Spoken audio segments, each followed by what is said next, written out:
Hey, good morning, good morning. Can you hear me? Yes. I'm trying to put in my Yeah, other, I can hear you. trying to put in my other AirPod.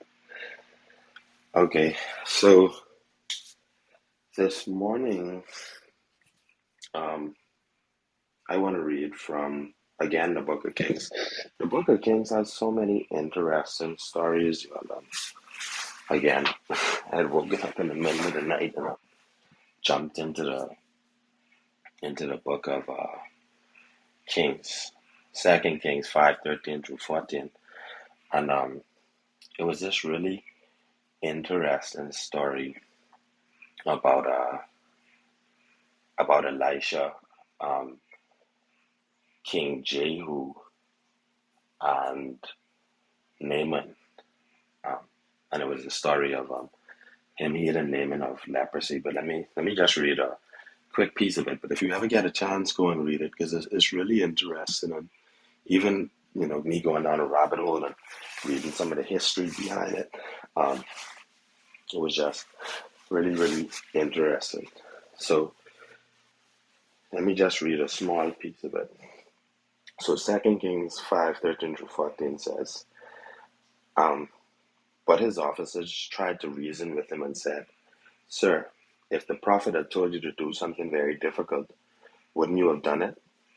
So you should certainly obey him when he says simply, Go and wash and be cured. So Naaman went down to the Jordan River and dipped himself 7 times, as the man of God had instructed him. And his skin became as healthy as the skin of a young child, and he was healed. And today I am just grateful I'm most grateful today for God's word. Um, and just the fact that he gave us a tool that we could always revert to and just be reminded of his glory and his grace and his mercy.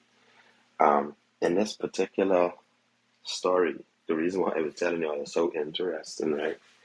Um, but anyway, so this particular story happened during the reign of King Jehu, and King Jehu was this this man. He was actually anointed, and Elijah told him that he would have been king. But he didn't believe Elisha. He was just an army commander, you know, and he ended up becoming king. And similarly, um, the same thing happened with Naaman when he went to Elisha for healing because he ended up going to Elisha in the first place because a slave girl, he was like the top of their army, like the number one general, and Aram, the kingdom of Aram, which was modern day Syria.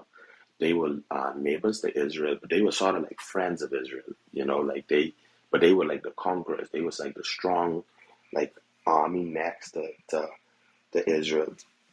And in this particular um, story, uh, the girl who suggested the Naaman go to see um, Elisha was a prisoner of war.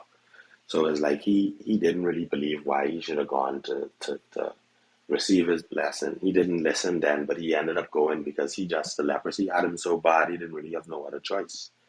Um, and he ended up taking to Israel on going on to get healed. He took like a whole ton of like jewels and diamonds and gold. So he had to go to Israel with a blessing. So he ended up bringing a blessing into Israel as well. Um, and it's just I got so many lessons out of this because Israel had received so many blessings from them just being obedient to God. Like in this particular story as well too, right? What really caught my eye was how Naaman, when he was talking, when he went to Elisha for healing, right? He didn't believe like Elisha had said, go to the Jordan River and just wash yourself and you can be healed. But he told his army captains, right? He said, no man, we have better rivers in Arab, Syria, or whatever. He's like, why would I go down to the Jordan? That's just a basic river. And his soldiers told him, say, if it was difficult, you would have done it.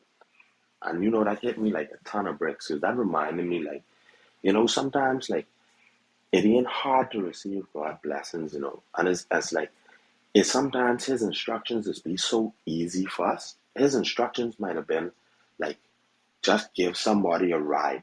You know what I mean? Like it could be like, just give this person $5, or like it could be so easy. But then sometimes we think that like we have God and demand and require so much of us, and like we think that we may not be worthy for what like he has for us, or we may think that what like it's impossible for me to get this by just giving that. But see, God is looking inside us, and He see our heart, and He see where we give from. He see where our He knows where our blessings coming from. But He just want to see how receptive we can be to it. He wants to see, like, He ever know He was going to bless you, but He wanted to see your heart in that particular situation.